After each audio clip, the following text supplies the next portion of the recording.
each of you has actually made time to be here with us today.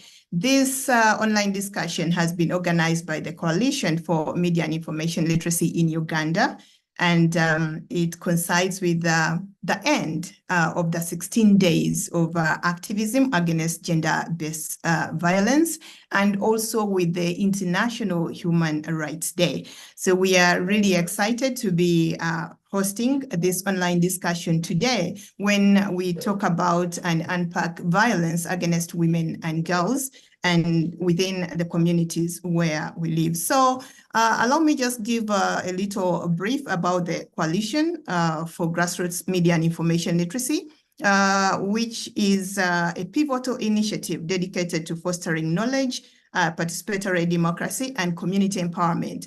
It comprises media and grassroots organizations that are championing media and information literacy in Uganda as a vital strategy to enhance critical thinking and informed participation in society. So this coalition recognizes the transformative power of media in shaping attitudes, behaviors, and public opinion on gender-based violence. And that's why they're part of this 16 days of activism. So we are really excited. My name is Prosi Kawala, and I'm also a member of the coalition. I'm a media literacy expert and youth development specialist. I'm also a media literacy trainer for several years, and I'm also the founder of Center for Media Literacy and Community Development. I'm excited to be moderating this session today, where I'm hosting a number of media specialists, media experts, and also educators. So to join me today, you'll allow me introduce my panelists for today. And I will begin with Catherine, who is the programs director at Mama FM and the Uganda Media Women's Association in Uganda. Catherine is a media specialist, a communication specialist as well, and she has participated in a number of research that has been conducted by UMA, but also by other international organizations, focusing on representation of women in the media, but also general reporting. So welcome, Catherine Apalat. I hope you are already on the call. I saw you, and you are welcome to this discussion. And you're welcome. Yeah. The next panelist is Isaac Imaka. Isaac Imaka is a media development specialist. He's also the CEO of Busoga Today, which is the first English newspaper or publication outside of Kampala. And Isaac is very passionate about community development and media and information literacy in general. Welcome, Isaac Imaka. Yeah, thank you very much. Thank you very much. Right. And I'm happy to be here. All right, you're welcome. And the next panelist today is Hadija Mwanje. Hadija Mwanje is a seasoned journalist, and she's also the founder of High Sound for Children, a platform that advocates for children's rights and media literacy for children. Hadija, you are welcome. Thank you, Prosi. Good morning, everyone. Glad to be here. Okay, and also today we are honored to have Jan Ajang, who is the program manager at Media Focus on Africa, Uganda. And Jan is also a media specialist. She's a communication consultant, and she has done lots of work around media development and also media and information literacy in general. Welcome, Jan.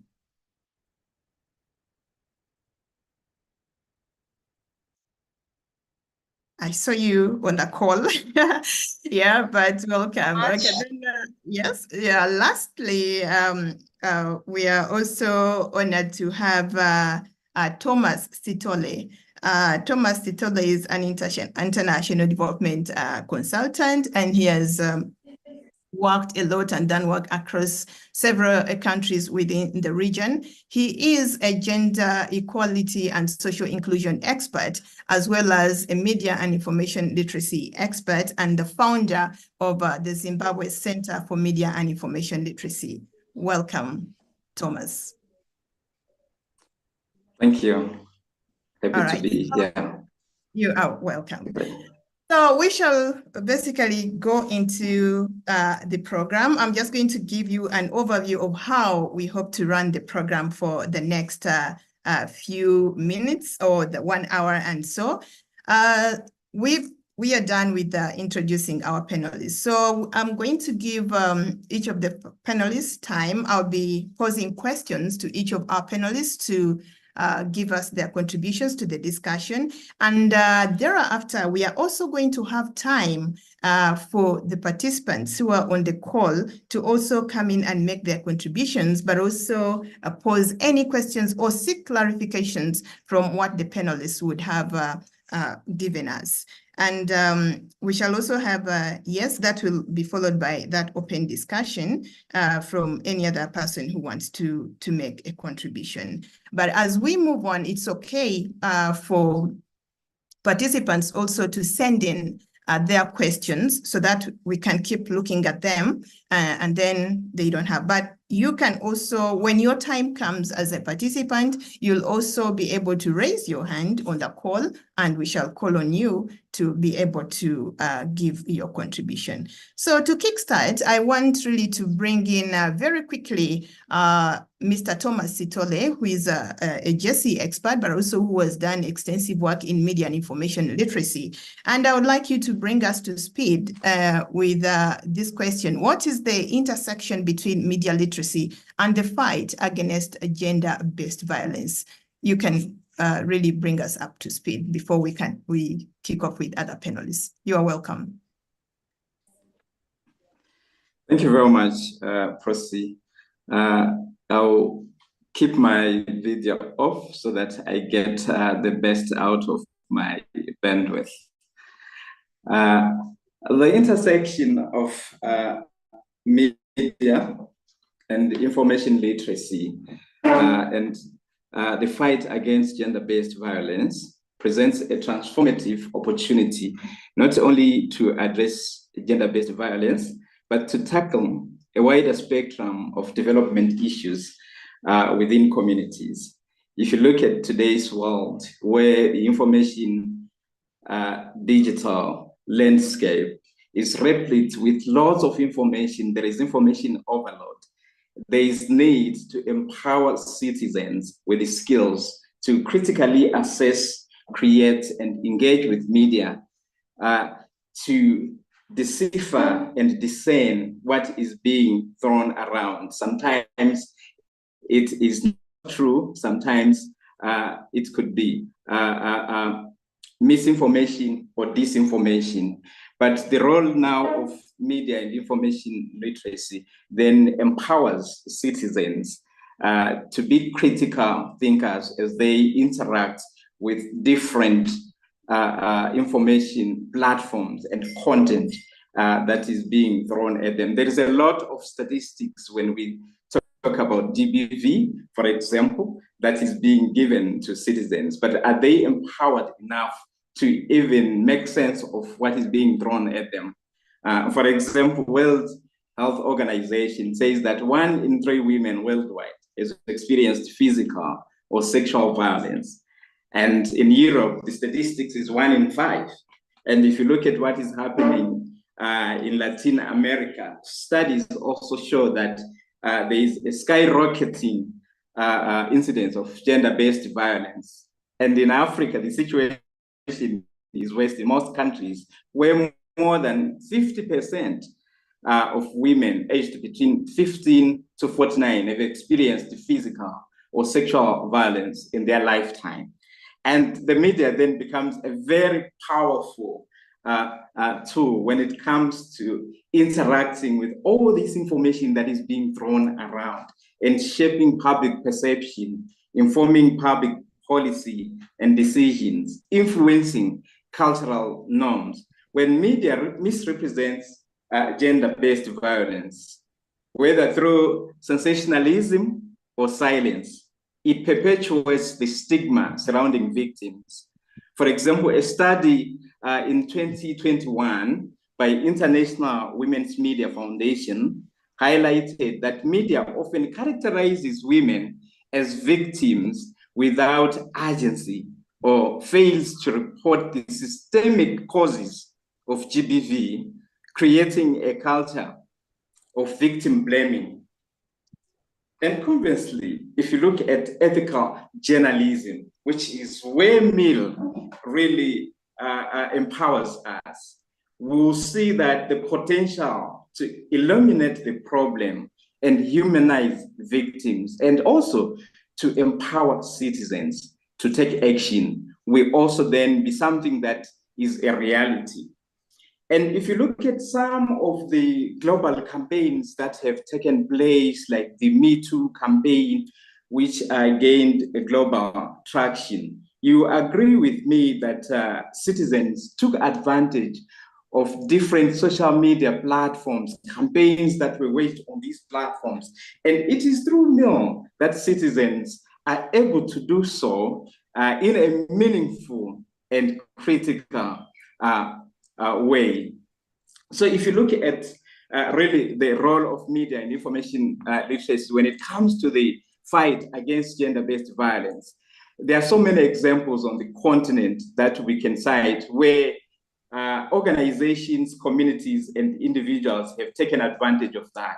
For example, in Kenya, citizens utilized MIL to help youth understand the impact of social media narratives, equipping them with the skills to identify misinformation and challenge societal biases.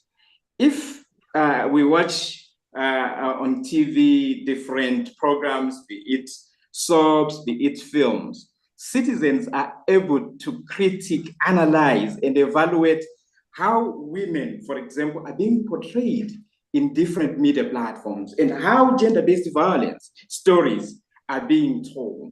Are they told in a way that perpetuates this scourge, or in a way that empowers citizens really to be critical and to influence storytelling, public narratives, and some of these issues that we see being perpetuated and thrown around today? So by educating youth and citizens about media portrayals of gender-based violence, we can empower them to become informed advocates, to amplify survivor stories, and to mobilize communities towards taking action.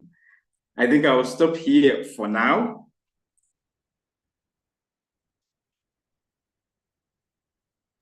I hope I was clear. Sure. Sometimes. Yeah. From my end, you are quite clear, and thank you so much for making that submission and giving us an insight of media and information literacy and the critical role that it plays in addressing gender-based violence. And the conversation is still long, so I'm going really to loop in Catherine. And Catherine, from Uganda Media Women Association, I mean, UMA has actually participated in several research around women representation in media. Thomas was just talking about the narratives, the representation, and somehow the public believes that media has a role to play in shaping perceptions. What have been your findings on women representation in media, and should your findings be a cause for us to worry about?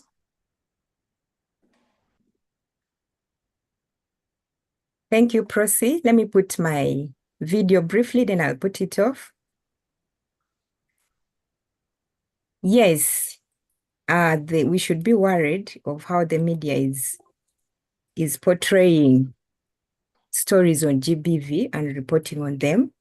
And it's true, has done several studies on representation of women in the media. Then of recent, we also did one on the X platform, how different women are represented in those different media on the X platform, former Twitter. So let me just start with the recent study, which was conducted in May 2023 to September 2023. That was the 1 year. And the purpose of this objective is really to improve the presentation and portrayal of women, especially women in leadership. And here we are looking at politicians and other groups of women in marginalized groups. The study looked at 3 newspapers, that is Bukede, New Vision, and Daily Monitor. Then also 3 radio stations, that is CBS, Simba, and Radio 1. And also 3 TV stations, that is here, the study looked at the talk shows, that is NBS Frontline, Bukede, I'm forgetting the name of the program, and UBC, also the program which shows there. So from this study, it was found that the findings show that out of the 2,443 news stories that were published in all these different media platforms, the news subjects, female, were only 605, representing 25%, and the male were 1,838, representing a 70% as news subjects. Then when it comes as news sources, we see females as 25% and a male at 75% out of a total of 750.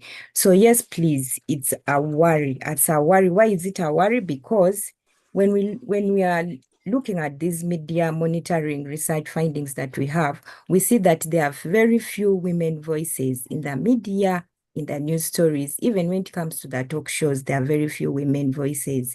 Then also the media is portraying women negatively.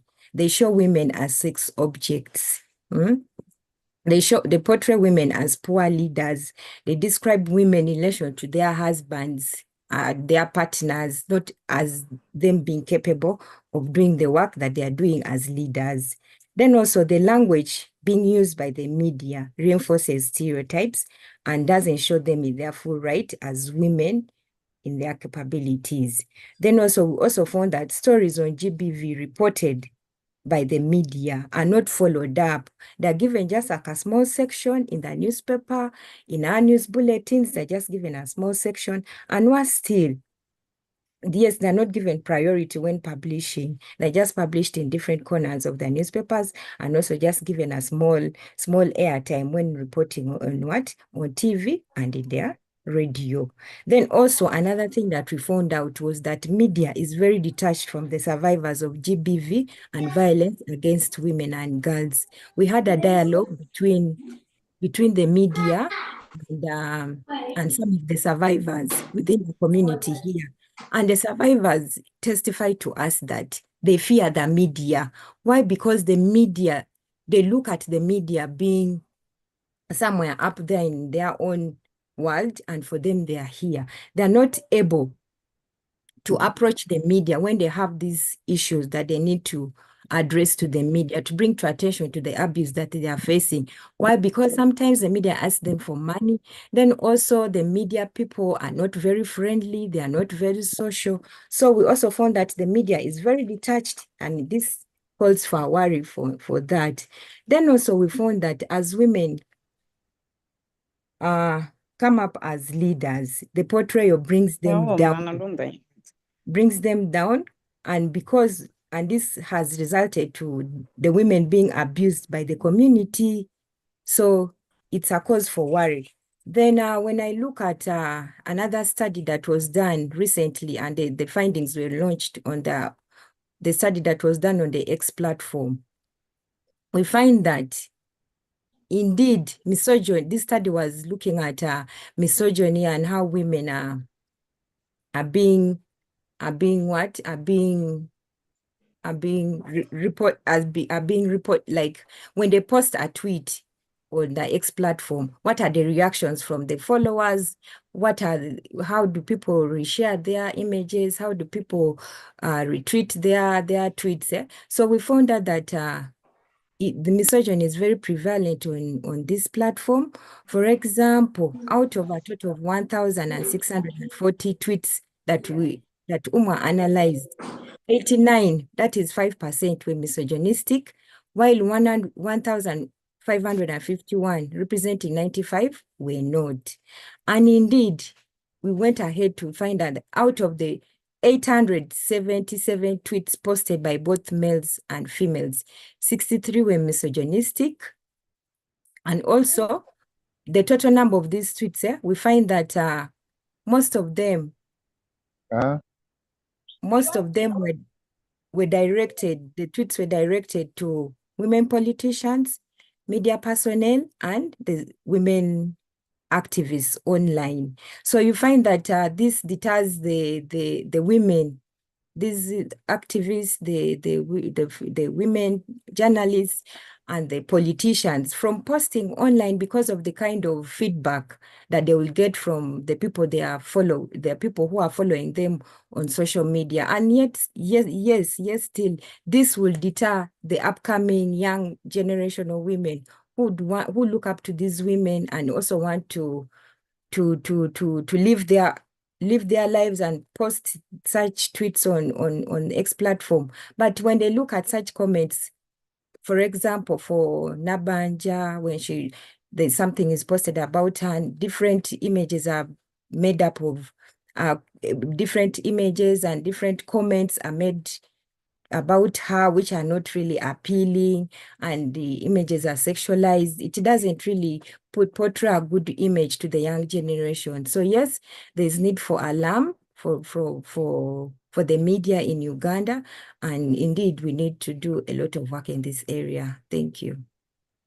Thank you. Thank you very much, Catherine, for giving us those highlights from the several research that Umar, which is Uganda Media Women's Association, has conducted. And just a quick one to get to a comment in the chat about why are we talking about women. This research was done for women representation, so please be patient. If you want to listen to something else, it will also come, but Catherine will only talk about the research that she has done, and if she has not done one for men, it's going to be very difficult for her to mention that. But this conversation is all round. Gender-based violence is all around, even for against men and women, but you realize that statistics actually bend towards women being the most affected.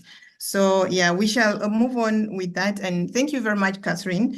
I'm also happy that you're throwing around the numbers, and from Thomas's submission, how do we make meaning of these numbers that are being thrown around? It is very important, and that is where the critical role of media and information literacy comes in, trying to really look at those numbers and make them appreciated by whoever is listening to them. So for now, I'm going to bring in Jan, because there is a lot that has been said by Catherine, pointing to the media who do stories and they're not followed up. The survivors, GBV survivors, are scared of the media. And Jan, just to bring you in a little bit, you've been actually at the forefront. You and Media Focus on Africa have been on the forefront of advocating for ethical reporting.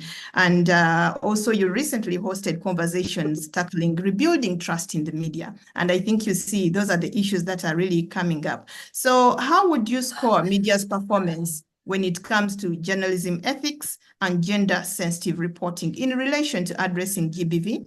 And also, how can media be held accountable for perpetuating harmful gender stereotypes and justifying GBV, especially areas where traditional media still dominate? Please. Oh, wow, what a question. But thank you so much, Prosi and Thomas, as well as Catherine, for setting a very important pace in this conversation. Pleased to be here, and a good morning to all of you all. And just to pick it up from there, the issue of trust, is a very critical one right now in the media, because it seems to many people that the mainstream media has been relegated from its original role. And just because there's so many accounts online and people talking and people breaking their news, it seems as if the role of media in society is being undermined. And people can even say now that, anyone can be a journalist. We have heard the famous line by, who say that, you are now the media. And of course, I mean, opinions can be accepted, but what are the critical issues? Just because people are saying that they are the media, just because citizen journalists are a phrase I keep struggling with, coming out to speak so many things, that does not mean that the critical role of journalism has stopped or should be undermined, and even that the confidence of mainstream media also should go at a low. So that means our role as journalists should continue to inform, to entertain, to create platforms for debate, to sustain our watchdog role must remain. And what does that mean when it comes to gender-based violence? We must be seen to be trusted to talk about these conversations. If perpetrators fear the media, then it's a time for us to introspect and ask ourselves, how are we reporting about these people? How have we been reporting about them? Where should we change the reporting about these issues? So should we rate the media? I've had very many pointers from Catherine showing that there's an opportunity for things to be done better. When we report about gender-based violence, how are we portraying the victims? That's number one. The follow-up stories, how are we continuing the conversation? Because then we must set the agenda. If we value the importance, our importance as journalists or as the media to contribute to a level of transformation, then one story is not enough. Lack of follow-up is a problem, and how we portray. Okay, I don't know. Is it only me who has lost John? Yes.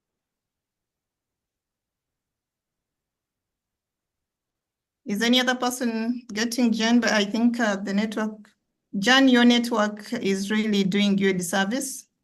No, she was actually very clear. I was getting her. Okay. Yeah, we're getting here, actually. All right. Okay. I'll now get my line of thought back. So so like I was saying that we must keep the media must continue with its transformative role in raising awareness, and it has to be an agenda that is continuous. It cannot be a one-off, because the people who are victims and their relatives and their friends are part of our audiences. They are part of our readership, and they must engage continually with the media. And so there should be a level of collaborative problem solving between the audiences and the media, and that means an agenda has to be set. I'll give an example of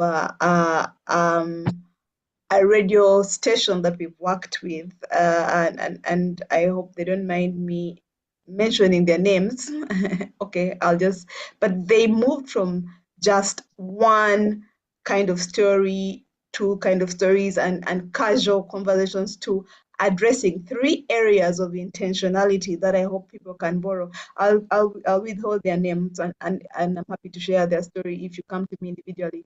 Number one, addressing intentionally the content that is coming out from the airwaves.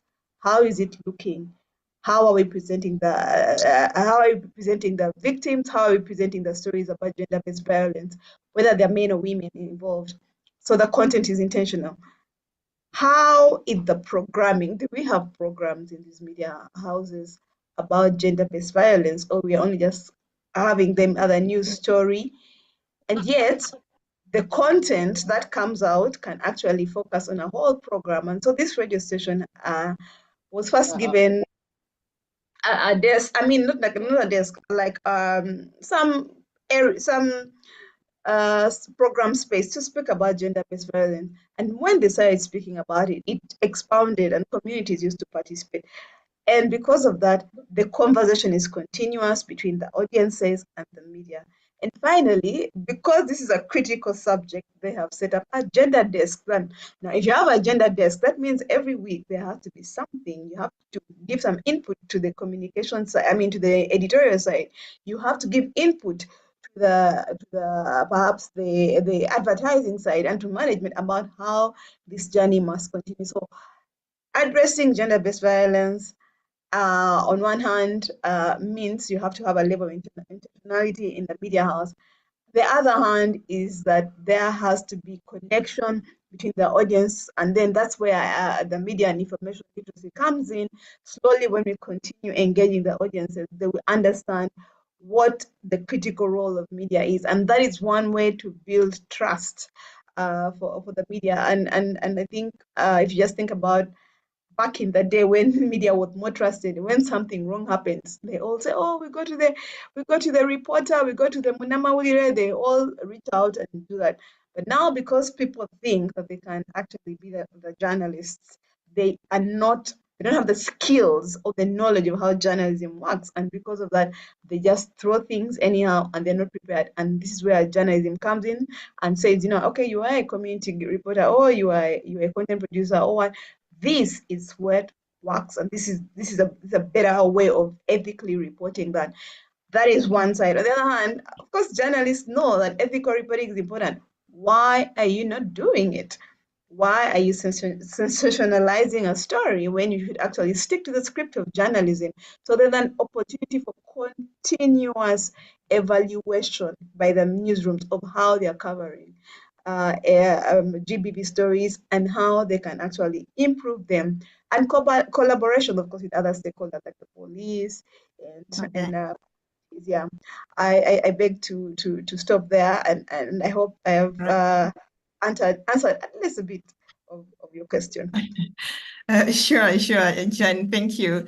Thank you very much for that submission. I mean, yeah, the media really has a big role to play. And also when we speak about media accountability, and this is really the role of media and information literacy, where we have to put a media to account on the way that they do things. And especially when it comes to reporting GBV, these are issues that you cannot underestimate. But to add up to your case, I want to bring in Isaac, who is also a seasoned journalist, Isaac Imaka, and right now also the CEO of a publishing house. And I would like really for you to weigh in on this topic and let us know what could be some practical steps media outlets like yourself and others can take to promote more accurate and positive portrayals of women and girls in their content.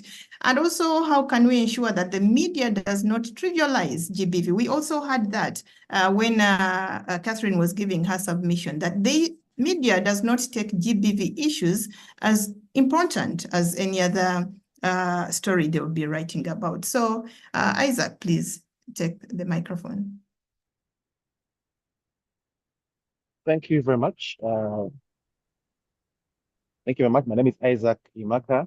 I come to this discussion from two perspectives. Both the media perspective, but also because I am a community organizer through the Gavula Royal Foundation. Gender-based violence, and the discussion is, I should say, lucky, because when I was around 5 years old, my mother sent me to a meeting to represent her. The girls were being denied land. Their father died, and the boys in the home were saying girls don't deserve land, this family. So when they called her to go for this particular meeting, where apparently a lawyer had been sent to explain the status to the family, my mom refused to go, but said, "You take Isaac to represent me." And in that meeting, the only thing I remember was how the lawyer asked for someone who could interpret whatever he was going to read in English. And a drunkard who was nearby put up his hand and said, I'll interpret. And when the lawyer said, read the first statement, the Republic of Uganda, this drunkard heard his voice and translated, the Gund of Uganda. So basically, this man didn't know what he was going to translate. He didn't know English, he didn't know whatever. Of course, later they lost the land, the girls lost the land. Gender-based violence and the attitude that media gives to these issues is a function of society we come from. The journalists that A, give so much attention, C, deny attention, are from the same society that either doesn't respect women or men, or does not see gender-based violence as an issue. Most of them actually summarize it to be that this is how society has been, this is our culture, that men don't deserve this or women don't deserve this. Now, if you come to a newsroom and a journalist comes from a parochial society, then you're going to have a skewed coverage of these issues. So the first step media should do is educate themselves about issues that are key to society, issues related to gender-based violence. I have seen people in newsrooms make sweeping statements. You may think it's a joke, actually. You know, for me, a woman cannot do this. For me, a man cannot do this. Comes off as a joke in the restaurant, in the canteen. Actually, that is core to their belief.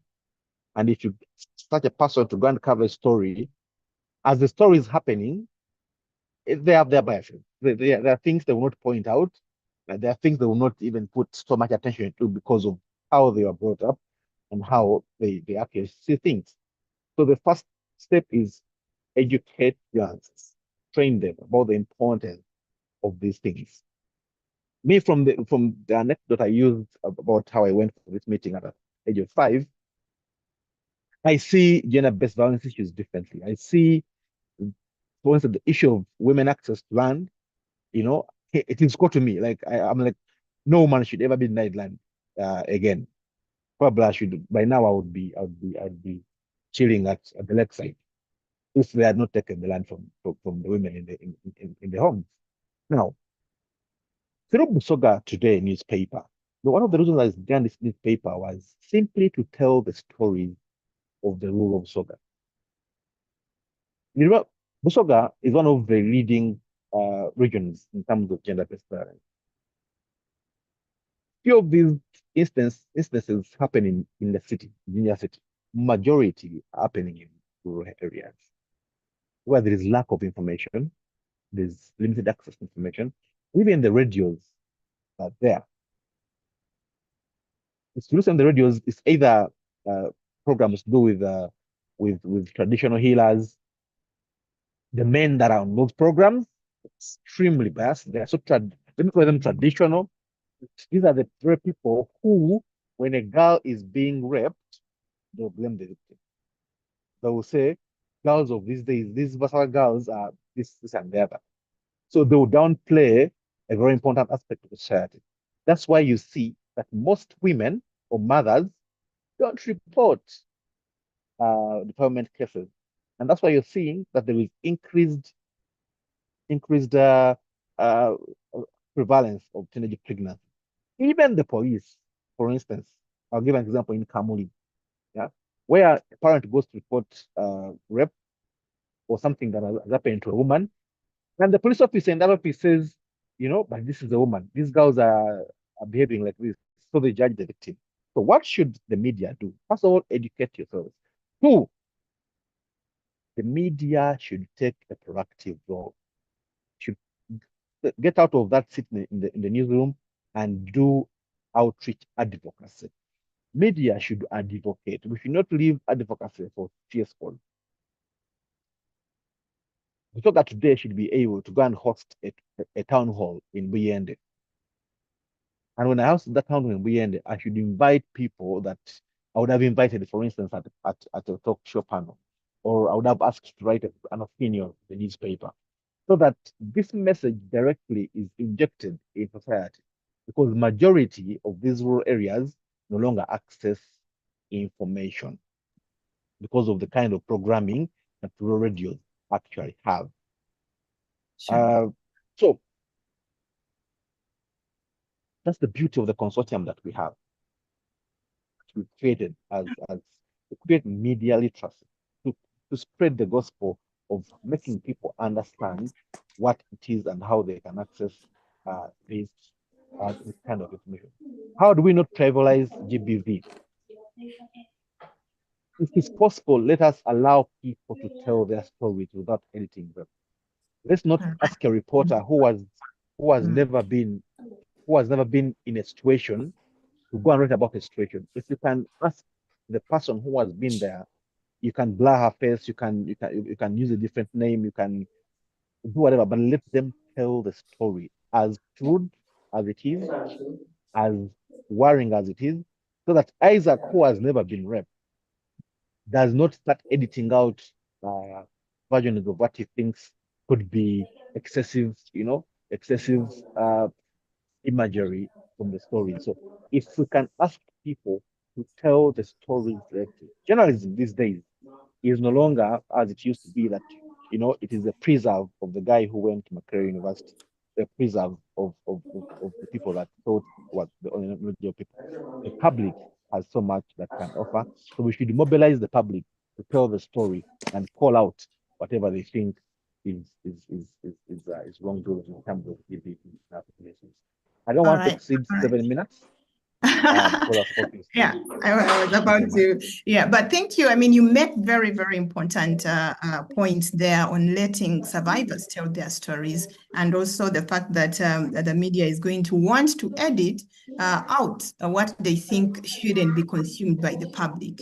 I mean, that's where we begin to cover up gender-based violence, because we want to tell the story in a certain way that suits our own narratives. Yet there is that actual narrative that has happened to the survivor themselves. So I really would like to agree with you when you say, let's leave survivors to tell their stories and give them the opportunity without being judged. That's the other thing. But I want to go back where you started from, when you talked about your childhood and then children. You brought in the aspect also of teenage pregnancies and rape. And I see Hadija, through High Sound for Children, is really getting out there to talk about children's rights using the media. And I would like Hadija to bring you in here. I've seen you personally with the passion that you have around children's rights and media literacy for children.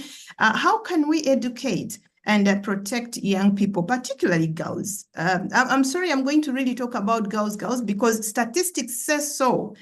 We shall also talk about the boys on the other end, but I would like you to come in here and tell us how we can really protect these girls to be able to use the media. It could be legacy media, it could be social media, but still protect them while encouraging them to use the digital tools for empowerment. Thank you so much, Prosi, for the question. I really like the fact that we are beginning to speak about advocacy as media. For me, that was humbling from Isaac. I remember about 3-4 years ago, when High Sound was still a very young baby, I went to attend a meeting of journalists, and Article 19 was talking about the need to have media as advocates for different topics, and the meeting actually did not take the 2 days it was supposed to take, because the media felt being an advocate was being biased. And so that's where I attended, and I don't think Article 19 has organized another meeting. But this is really crucial. Media is a strong key advocacy platform that we can use. And speaking about children, of course, there is a lot of abuse happening against girls, online and offline. And one thing I've also realized is that sometimes the abuse happens unknown, it's normalized, and even the people that are meting out these abuses do not actually realize the gravity of the problem. And what does this fall for? Protection of rights for girls and boys. The course emphasizes girls. It involves a multifaceted approach. I mean, we have to look at a 360 kind of engagement, looking at policymakers, looking at educationists, looking at advocates, young people themselves particularly, but also not forgetting the communities that we work with and that interact with the children daily. And one of the things that can be done is encouraging the education and awareness through digital literacy programs. Now, this is something that High Sound for Children has vehemently done. We continue to speak to young people about the need to know how to navigate online platforms. And one of the things we have realized is that there is a lot of excitement for young people, and it exposes them. Many actually do not even realize that these platforms, however good they are also a danger to them. But through the platforms that we have created for the young people to share, we have seen girls sharing on how they've been affected and how they've been able to overcome. I'll give an example of one of the girls that we've been moving with for the past 5 years. She's one of those girls who would share everything about herself, and even sharing a post maybe, and it is not liked online, would affect her mentally. And after some time, she slid into depression, and I didn't know why she had become low all of a sudden, until she shared and told me, Aunt Khadija, this is what happened to me, and I feel I hate everything that speaks to social media. We were able to walk the journey together with her, and very soon I'll be publishing a book. She features in this book speaking about how she was able to beat that. But you realize that this was happening because she was not aware. She did not have a lot of information. The excitement is in the sky. As young people, even the fact that you can access a platform is an achievement, and they don't know how to handle this achievement. So we've been doing and organizing digital literacy programs, speaking to online practices, safe online practices, speaking to issues to do with privacy, sharing personal information, critical thinking, and these are things that we continue to share with young people. But also at community level, High Sound for Children supports young mothers who have conceived, and we continue to talk to them, breaking it down for them, engaging them, we talk to them, we use the media. We have worked with different organizations, Raising Voices and other child rights organizations, where we get to share materials with them, break it down for them, and you realize that there is that awareness and, awakening that actually what I think was good, I need to tread carefully. We are not per se limiting children from using these platforms because they are necessary. They are necessary. If used well, can actually lead to so many successes. So we continue to guide them. But also advocacy and policy is one of the things that should be done. There is need to engage policymakers, push for laws that penalize online exploitation. I know Uganda has some good laws, but they remain on paper. We have laws that speak to abuse online. There is access to information where We have that right to access information. There is a law on data protection and policy. We have the misuse of Computer Misuse Act, but these are acts that continue to be on paper. So we really need to continue engaging different policymakers, civil society organizations, so that we all come together to ensure that there is policy, but it doesn't even remain on paper, but also take it down to the last person. And I think this is where media literacy really comes in, and at the grassroots, where we get to reach out to the people themselves and get to tell them on what is available and what can be used. So yes, there is a lot that can be done to protect children, specifically girls. So many girls have fallen prey to so many things that have made a turn into their lives to the worst. But we know that if we all know what to do and continue to reach out to these young people, especially girls, we can achieve the much needed protection at such a time. Thank you so much, Rosie. I hope I've answered the question. Well, thank you. Thank you so much, Adija. I know very many people are really grappling with what you're just talking about when it comes to our children and protecting our children. In this digital era, it is really becoming a challenge. We now have what we call technology facilitated GBV. A number of children are falling prey to that, a number of women. But even men, yeah, we shall bring in the men. So I'm going really to go very quickly and look at the comments in the chat, but as I look at the comments, because I really have to look at them, and maybe you'll have to respond to some of them. I would like to bring in Thomas while I read these comments. Thomas, you have worked across Africa, both as a JC expert, but also as a media literacy champion. And we would like you to highlight evidence, if there is any evidence in the region that demonstrates that media and information literacy programs have led to concrete changes in attitudes or behaviors towards gender-based violence. If you can just give us some highlights as I look at these comments. Thomas. Thank you very much, Prosi. I think where MIL has really had an impact when it comes to the engagement of men and boys is through socialization, where we've seen that there's been a fundamental shift in terms of looking at even the definition, revisiting the definition of what it means to be a man in different communities, in different spaces and societies.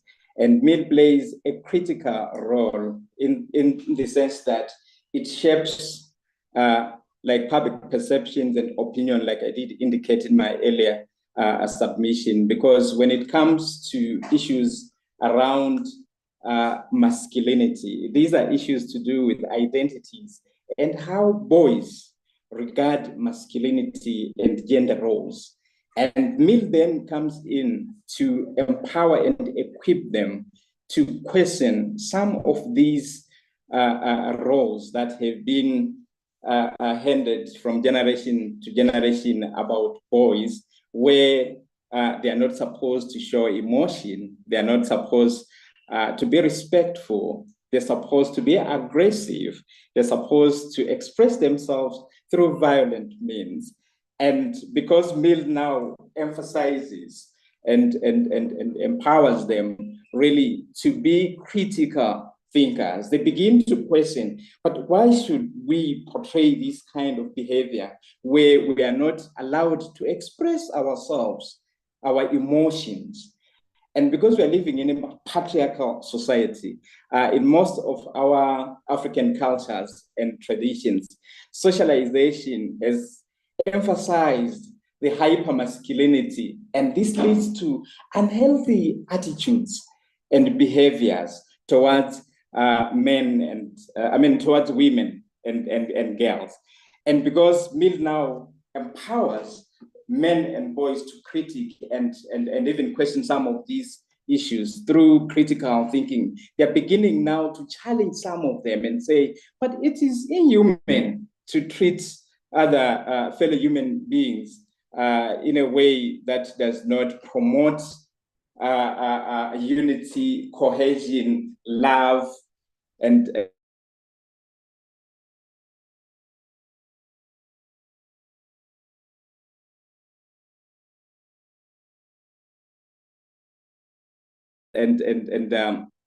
to see that in addition, associated with masculinity, which many a time in our traditional settings gravitates towards toxic masculinity. We're beginning to see positive narratives around masculinity gravitating towards positive masculinity, involved fatherhood, where even today it is not something that is out of the ordinary to see men and boys partaking in unpaid care work at home. It does not reduce them or their masculinity really, if they are also involved in some of these household chores, but it strengthens the bond at family level. We're beginning to see men and boys exhibiting some of these good characteristics that we expect to see in any citizen. And the promotion of positive role models really is encouraged through dissemination of positive media narratives that portray men as caregivers. You agree with me that in our socialization, men are supposed to be providers, breadwinners, and women and girls are supposed to be caregivers. But we are beginning to see that through MIL, positive stories have been actually highlighted of men who are caregivers, who are advocates for social change and involved fathers, for example, who are assisting families one way or the other in roles that were traditionally reserved or demarcated for women. We're beginning to see also the celebration of emotional intelligence, emotional awareness, and solidarity with women. We've seen campaigns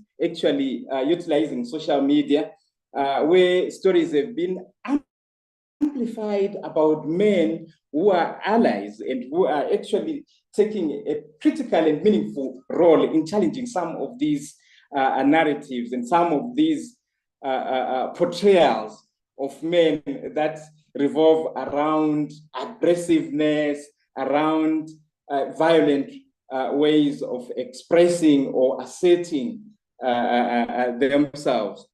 And through incorporating MIL also in school curricula, we have seen that some of these harmful stereotypes are beginning to be challenged, where children and adolescents, I'll give an example of Ghana, where MIL is being really used to empower kids at kindergarten, primary level, not only to be critical consumers of content, but also to create content that questions some of the traditional notions of male. There are some campaigns also that have been done in different parts of the world.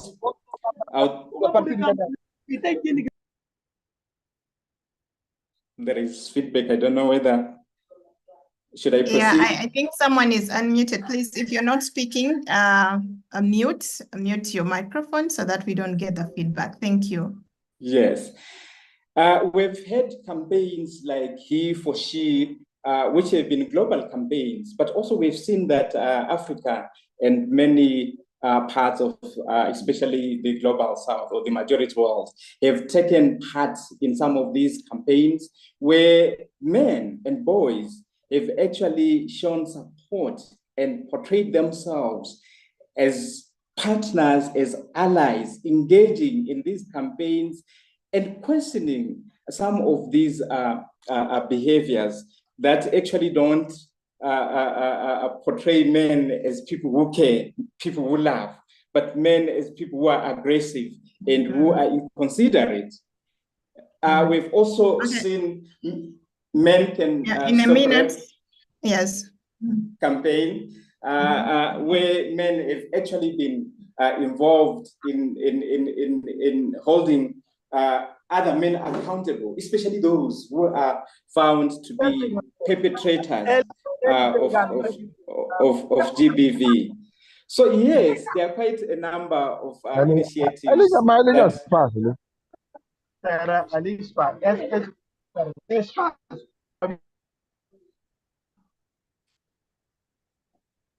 Please, if you're not the one speaking, just have the microphone muted so that we don't get feedback from your other conversations out of this call.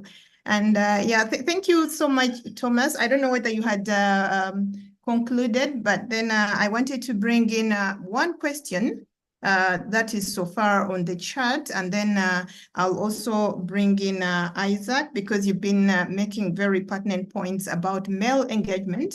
And I know that Isaac has also been doing some work around boy mentorship. But before that, the question from Jacinta is, how can the publishing industry ensure accountability by addressing gender bias and harmful narratives in books? I'll still bring in Isaac on that, and Jan also on that, if you can quickly respond to that in a minute or two. How can the publishing industry ensure accountability by addressing gender bias and harmful narratives in books? Isaac, if you want to pick on that, and then you can merge it up with the boy mentorship as well. Yeah, thank you very much. One line answer basically is through editing. I mean, gatekeeping is supposed to be extremely stringent, not to allow any slip-ups. But again, as I said in my first statement, when I said that who is in there, who is in that seat? So the guys you employ, the guys you give responsibility to get keep must be vetted, and you must be sure, the publisher must be sure that the people that are working on this content are not the type that are not gender sensitive, or that could promote knowingly or unknowingly gender biases. You said I should proceed to my other second question, or I give Jan. Oh, she's on. Jan, please. I think we are talking about something that is critical in our society, and that means it warrants action. Now we cannot just fold our hands. So the publishing industry must be intentional about the narratives that they're publishing, right? And have a certain backstopping role of how are you presenting perpetrators, how are you presenting victims, even in your storytelling. Some of these books end up in the hands of young people, children who we are dealing with now, and whatever they read and how they read it interferes with how they perceive justice and human rights. And so there has to be a deliberate intention that, you know what, on certain subjects, this is our position. And I understand that there's a thin line between advocacy and art for art's sake or art for man's sake, you know. Fiction is fiction, you know, and you are allowed to have all the expression to write as much as you can write. But there's a level of conscience that we must appeal to everybody, because gender-based violence in its own, I always look at it as a pandemic. So if a pandemic were happening, would you just sit on the fence and say, you know, we are writing for art's sake, we are writing for the sake of storytelling? No, there should be an intentional way of looking at this content and checking it again, reading it again, and saying, if I am presenting Okonkwo to be a wife beater, what does that mean? I mean, on one hand, he's a macho man who is very strong, who snores, and the entire village fears him. And the next thing, he's the one beating a wife. And how does that mean for young boys, for example? But the point is, there has got to be a middle ground. And you have to have the liberty to say that this story we are writing is also going to help to address gender-based violence. You can actually announce your stand. It's fine, other than presenting something that is radically I mean, that's radical, but it still promotes a certain kind of violence. You end up also being a perpetrator. And so even parents then must look at the publications that they're giving their children. Even us in the media who are doing book reviews and all kind of things, we must ask ourselves, are we just making a book review for a book review's sake, or we are actually asking the critical questions?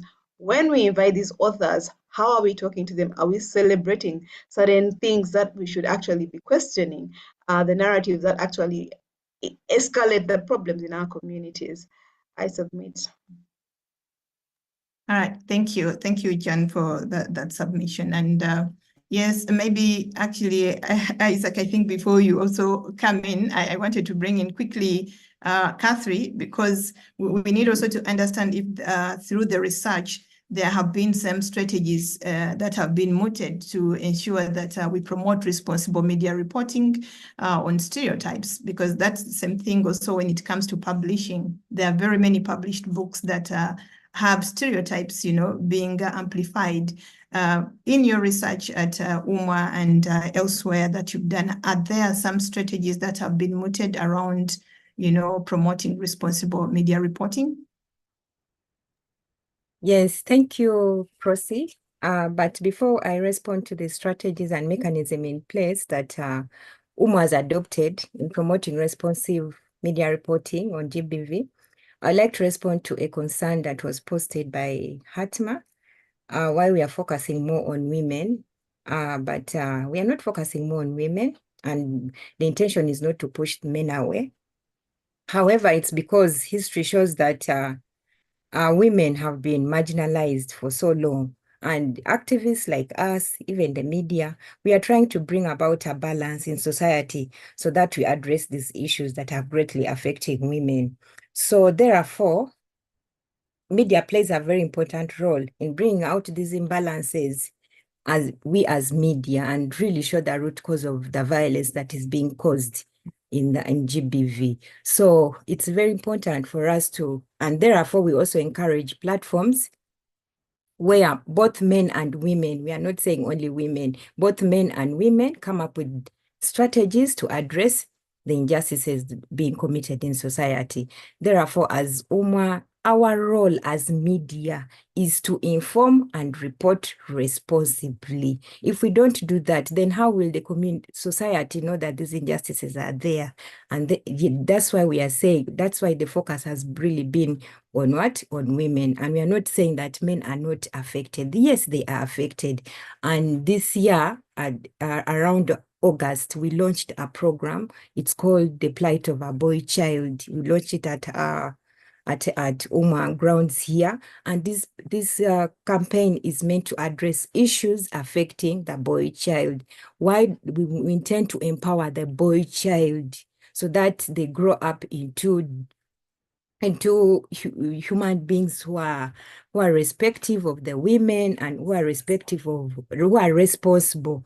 And also, this launch was graced by the Archbishop of Uganda. Different schools came where there are both boys and girls.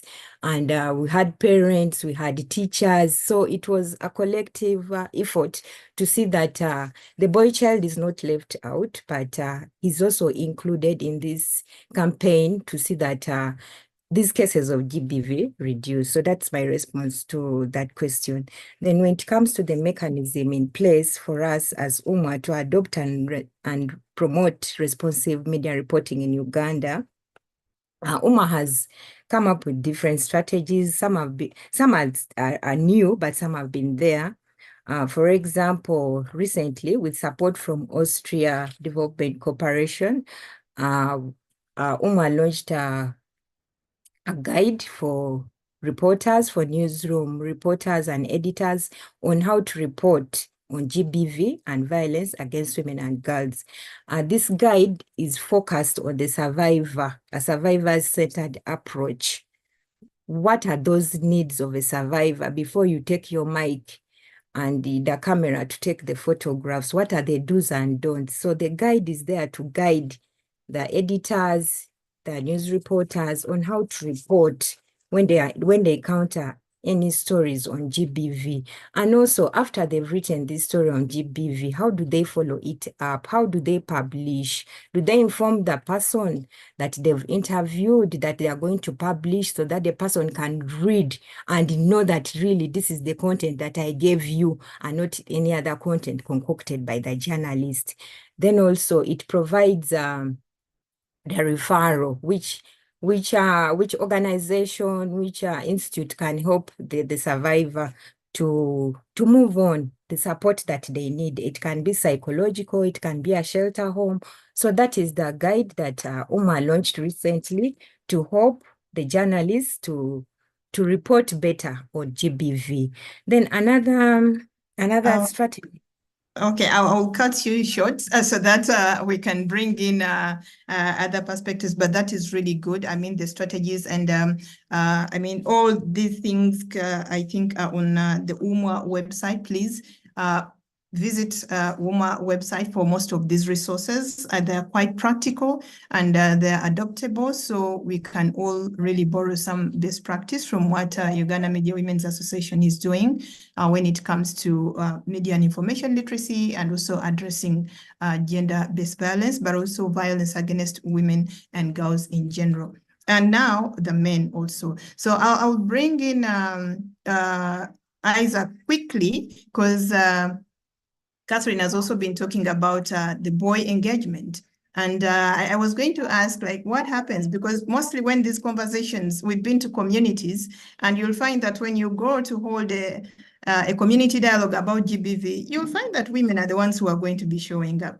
So we really need to know what is it, what happens if women and boys participate in these conversations to do with gender violence. So, Isaac, I'll bring you in there. And after that, I'm going to invite Johnson, who is on the call, also to really weigh in, because I've seen there's a comment that is really making a lot of sense on how we phrase the narratives that we put forward. And when you're done, I'll also ask Johnson to come in. So Isaac, on the boy mentorship. Yes, thank you very much.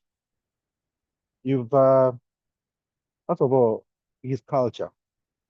And culture breeds the fear of perceived shame. How will they see me saying I'm a problem? How will they see me becoming weak?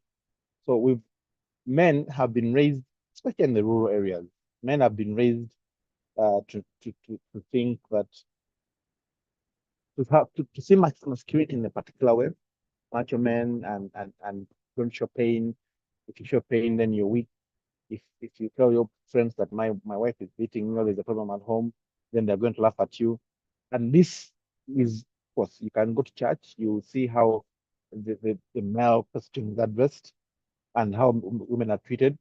So it goes down to we need to catch them when they're young, so that we mentor them, we teach them that it's okay to feel pain, but also just give them information. Right now, the biggest problem in Busoga is that rural boys aren't going to school. Now the girls going to school, and I had someone raising the issue of why girls, why girls. So the Girl Child campaign has been so effective in terms of ensuring that parents now send kids to school, that now the boys are not in school. So Busoga, if it doesn't change that, we're going to have a problem where the boys are, majority of the boys are not educated, schooled, but also then they are just schooled at home with that traditional bias that comes with not knowing what is right and what's correct. So is it wrong for men to push for promote gender equity? Will this reduce its masculinity? Of course, no. But because we do not have enough education to know that, then that continued perception exists. So what can we do to change? What strategies can we use to address all this? One, mentorship. As I said, advocacy through media, mentorship through media working with communities to to educate boys, to educate girls about what it is that is good. Even pushing parents understand that gender equity does not take away anything from a girl and does not take away anything from a boy. In any case, it helps them live a better life. All right, thank you. Thank you very much, Isaac, for that. And right now I want to loop in Johnson, who made a very critical comment on the words that are used. He says the words both print and broadcast journalists use promote gender-based violence. For example, the male candidate won the female candidate in an election. And then the media headline will be John beat Mary in the election. The beat word carries a violent meaning. Johnson, please come in there. Thank you. Hello, everyone. Thank you, Prosse, for inviting me to this very important virtual discussion on how media and information literacy can address gender-based violence. It's an honor. Thank you again. And thanks to all of the panelists and those who have been contributing. Now, so that's just my perspective, because in most African countries, the media promote gender-based violence. The words they use, that's a clear example. So you are in an election and someone won an election. You cannot use a very violent word to describe who won the election. So you cannot say, for example, John beat Mary. No. It carries a very violent meaning, and most people, sometimes laugh. It even ridicules women. Yes, so we have to be very cautious of the words we use as journalists, both print and media journalists. What I think we can do regarding this is we need to develop a lexicon on gender-based violence, words that we use that promote gender-based violence, so that it serves as a guide for both print and broadcast journalists. Thank you. Well, thank you. Thank you very much, Johnson. And yes, and I see Hadija says, yeah, sometimes as activists, we also follow suit. And those are the things, and this is the beauty with media and information literacy, colleagues, when you begin to think critically, because what media and information literacy is going to do for you is to equip you with the skills to think critically about every other word in a sentence, so that you get to understand what are the hidden meanings, what are the biases that are hidden into even a headline like that. You'll just know that the person who wrote this really doesn't care about violence. They are, amplifying violence unknowingly maybe, but also maybe knowingly. But we also really understand that even when it comes to journalists, this is a conversation we've had, most journalists believe they're doing the right thing. They're not really using the media and information literacy skills practically in doing their work as journalists. And this is where the problem is.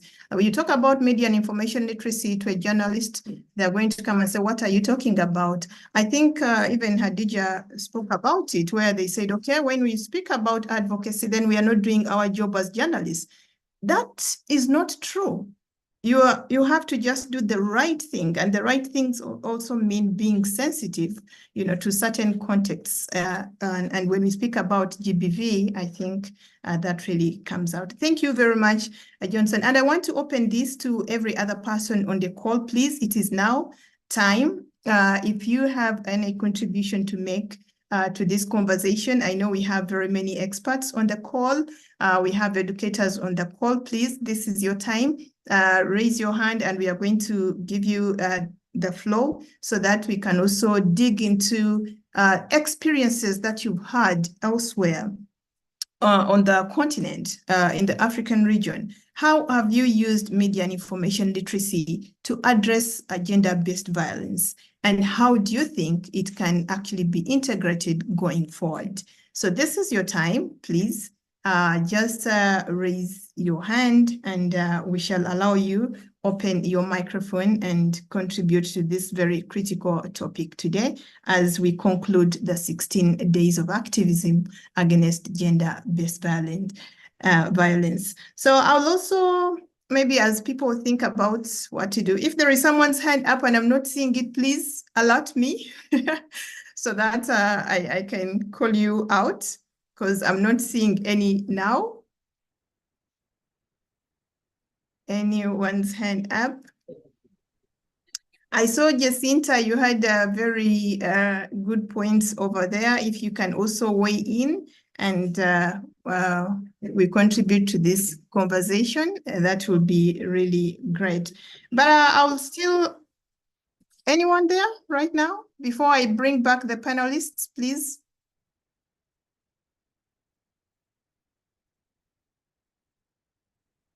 Okay, I'll still bring in the panel to still give us some insights on how we can really embrace media and information literacy for addressing gender-based violence.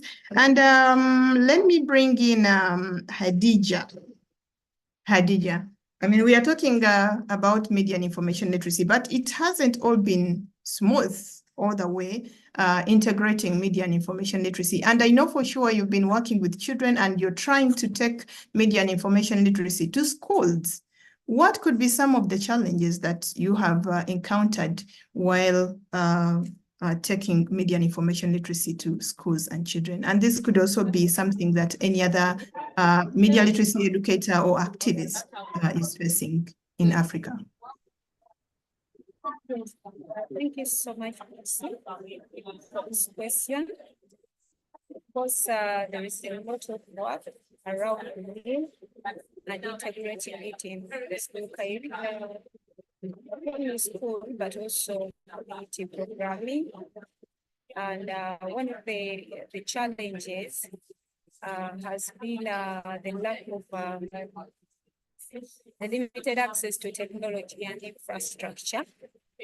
There is lack of access to reliable internet, to devices, electricity, especially in rural areas, making it hard to implement new programs.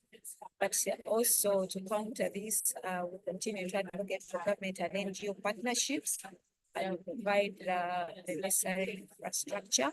But there is also use of offline resources like preloaded tablets, printed materials, and solar-powered devices. But even when we do that, there is a lack of trained educators.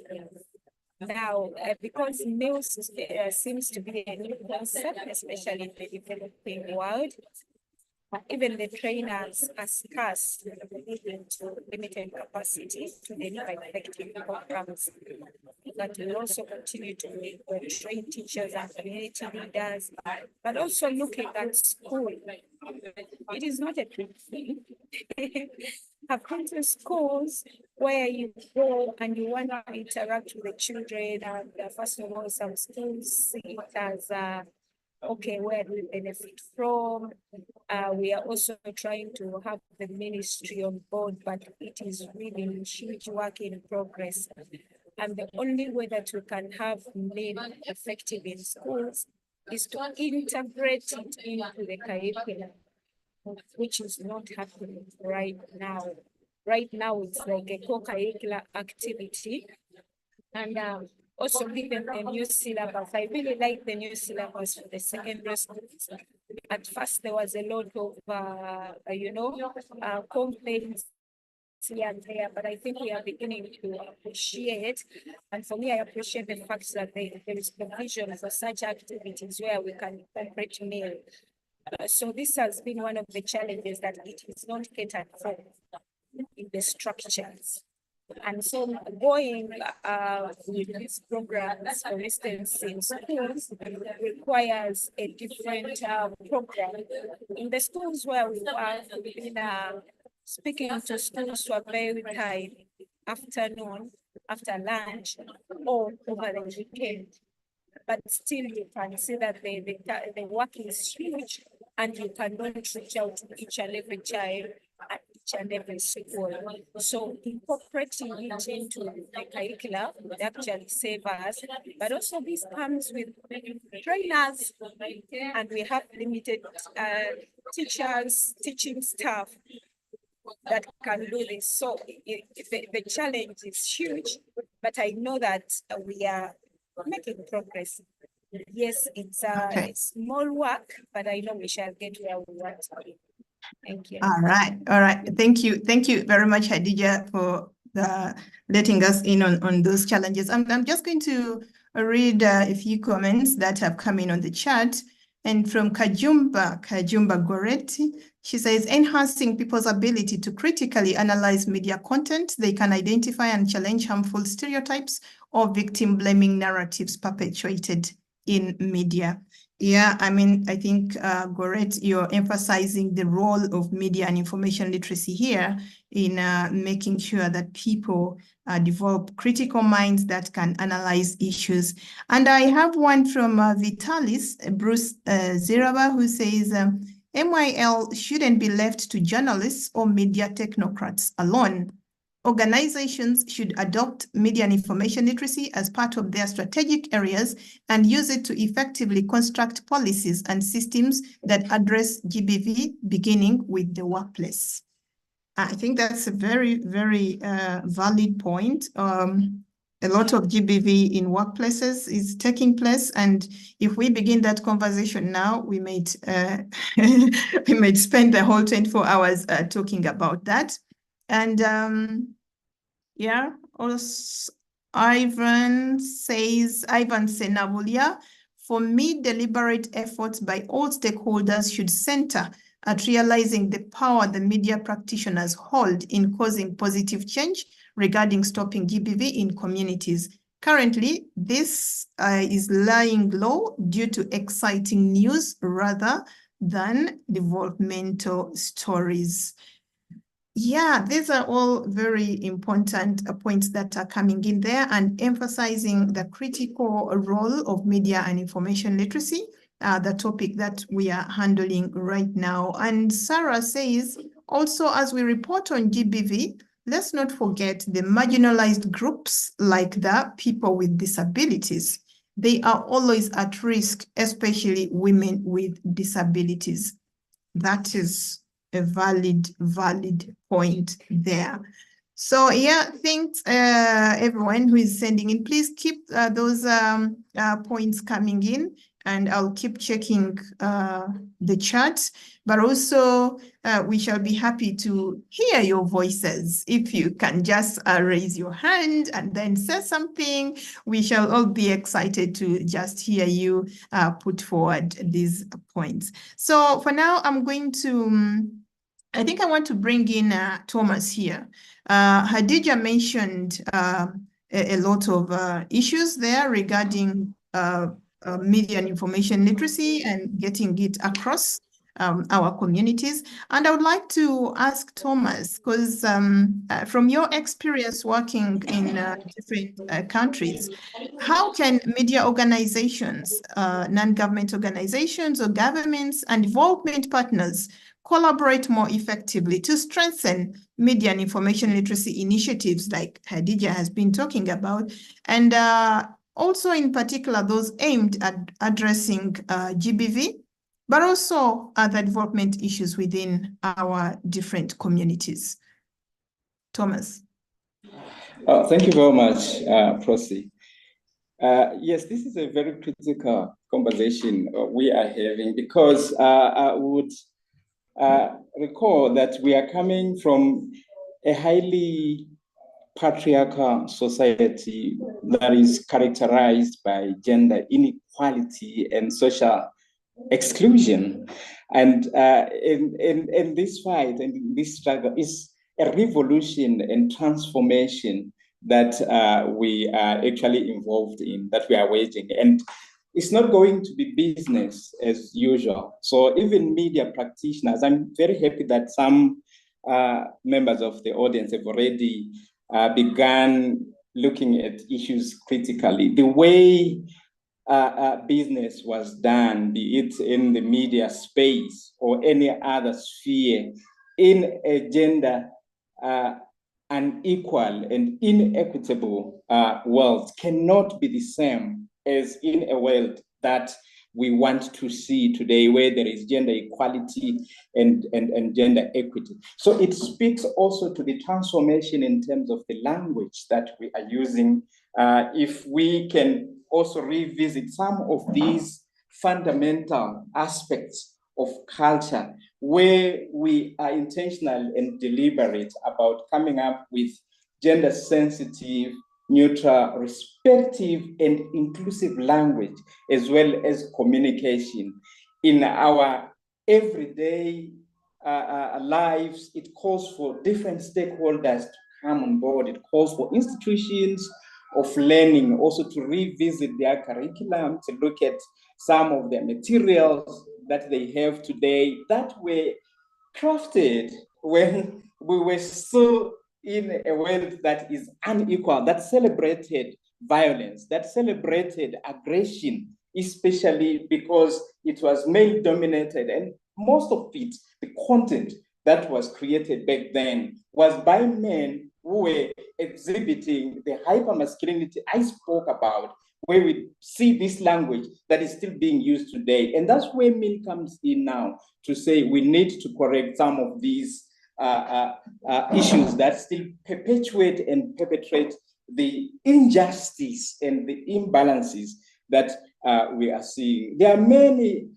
strategies that can be used really in this fight we are involved in. One of them is building cross-sectoral partnerships where Mill initiatives can actually be cultivated by different stakeholders. It could be media organizations that leverage their platforms to disseminate educational content on GBV, or NGOs that provide grassroots support and work that can also work with citizens to critique and question some of these practices that still marginalize and disempower women today. Governments also can come in through their different institutions like parliaments and come up with policies and laws that actually promote Mill in educational institutions, in public spaces, at community level.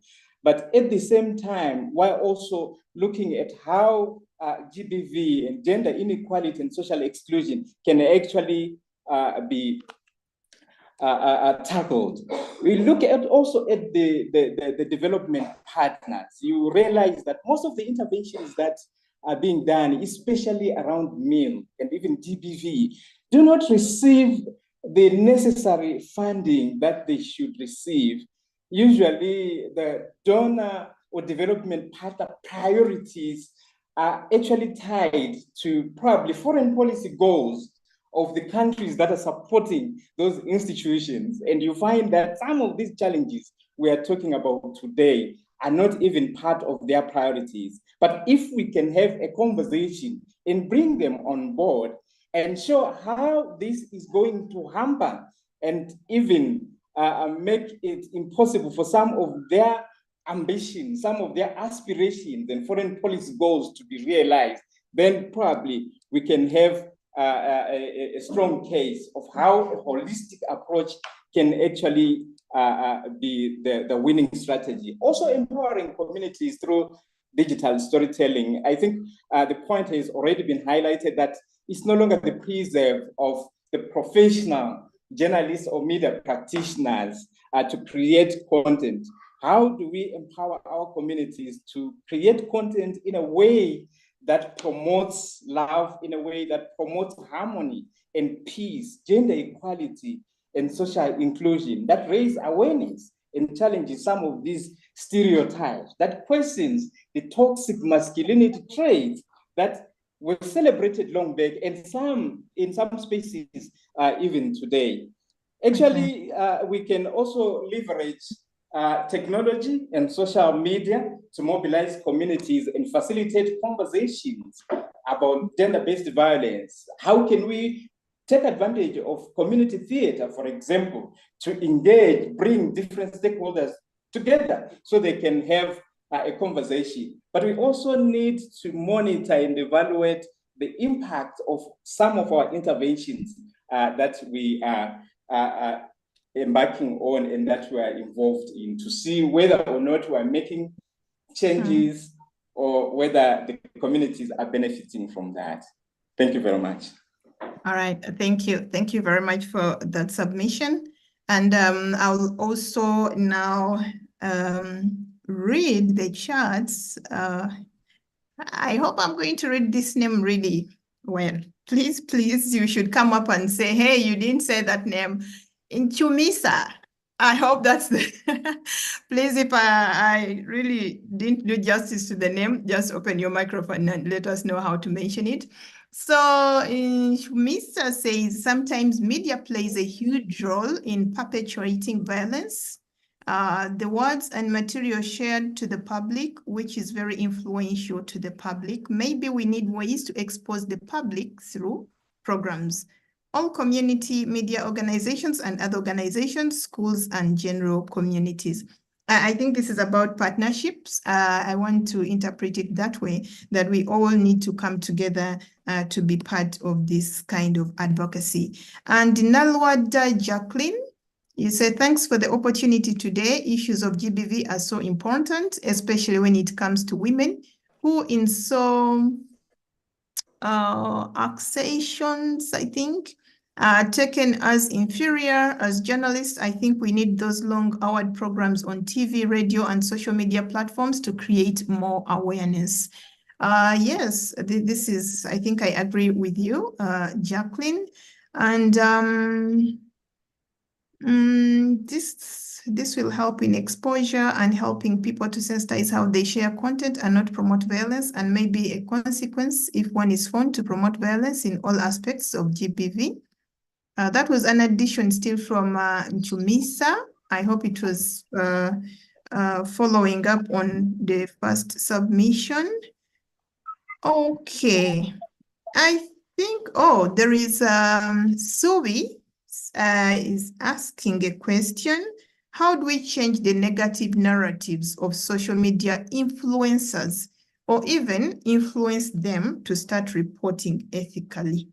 They have a huge following, but they do not have any media training, and it looks like that helps them get followers. This is going to be to all of you, maybe, as we close down in a few minutes. How do we handle the issue of influencers, or even influence them to start reporting ethically? Anyone can take a go at that? Yeah, can I go? Yes. Yeah, I think this is a concern for everyone. So many times I've actually raised it. For me, what I do personally, when I see something that I think is unethical, I pick my phone and call this person.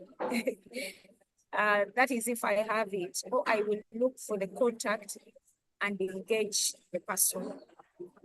And one thing I have confirmed is that sometimes this is a trend that has been created and it continues to grow, that the more I do something, maybe hair rising, that's when I will get the followers and all this.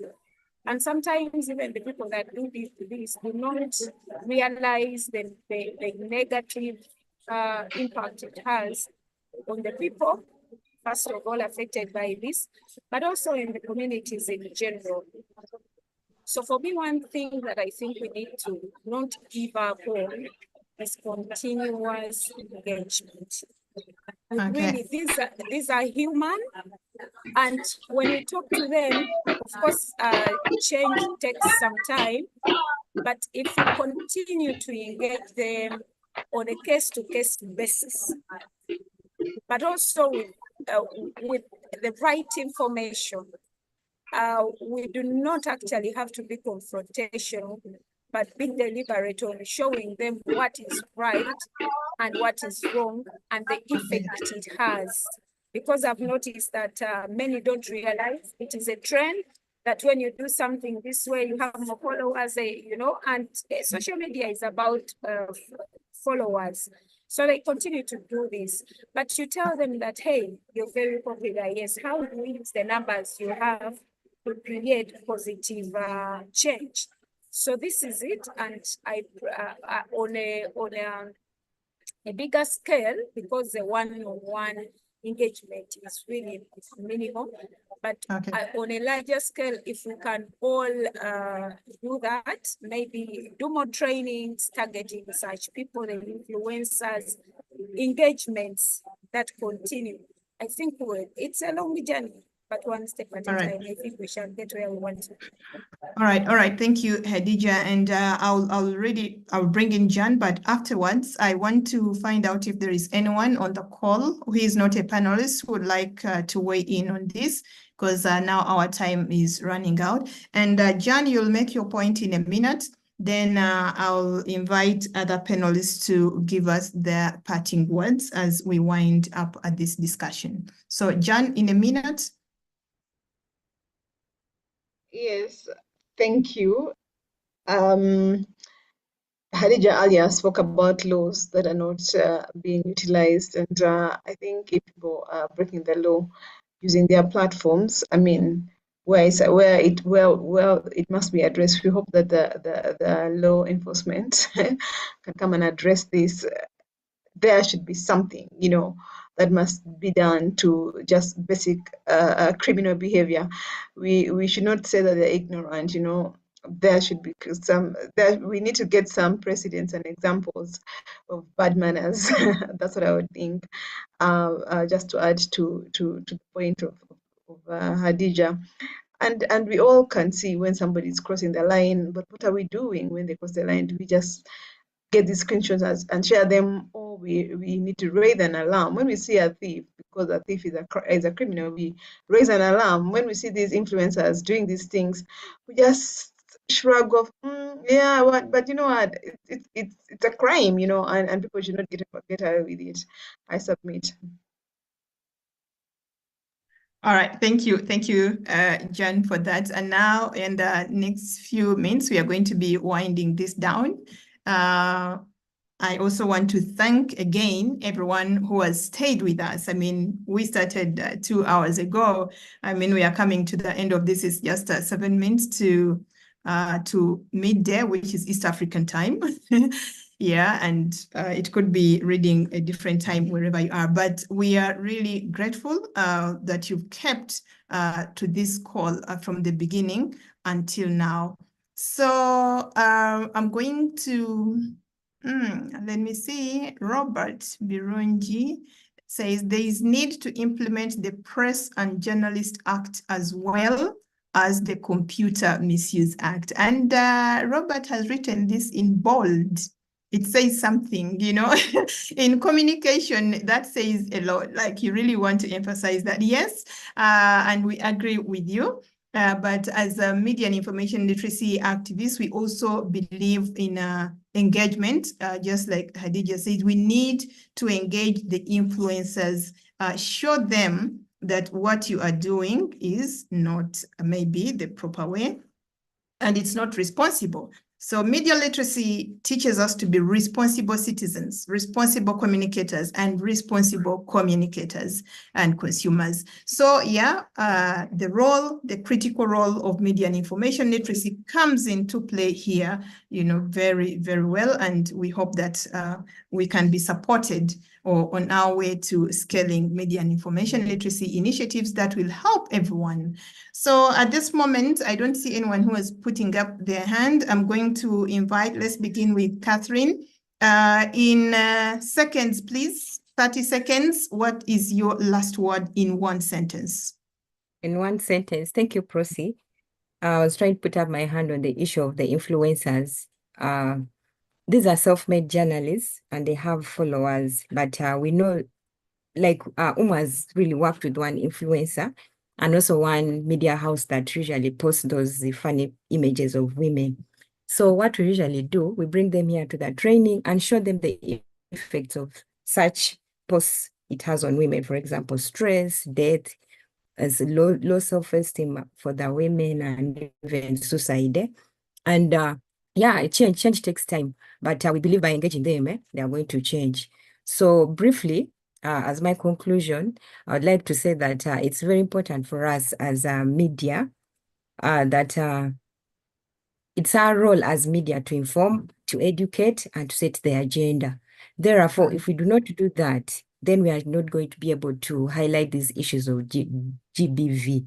And also as media, we have to do research and speak from any point of view.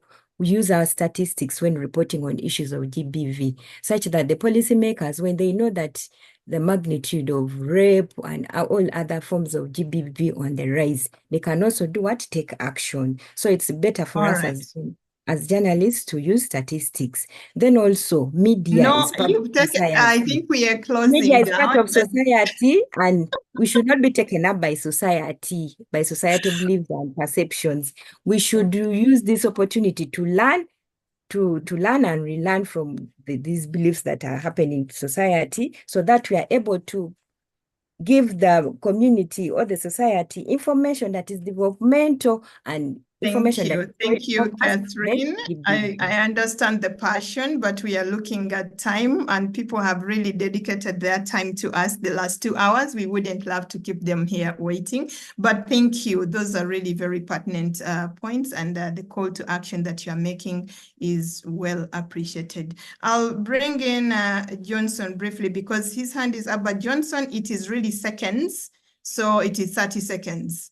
Exactly. Thank you again, Professor. I'm Tower Johnson from Liberia, and I am the founder and executive director of Campaigners Against Misinformation and Disinformation, a local nonprofit improving community resilience to false information. I just want to speak to the point regarding influencers.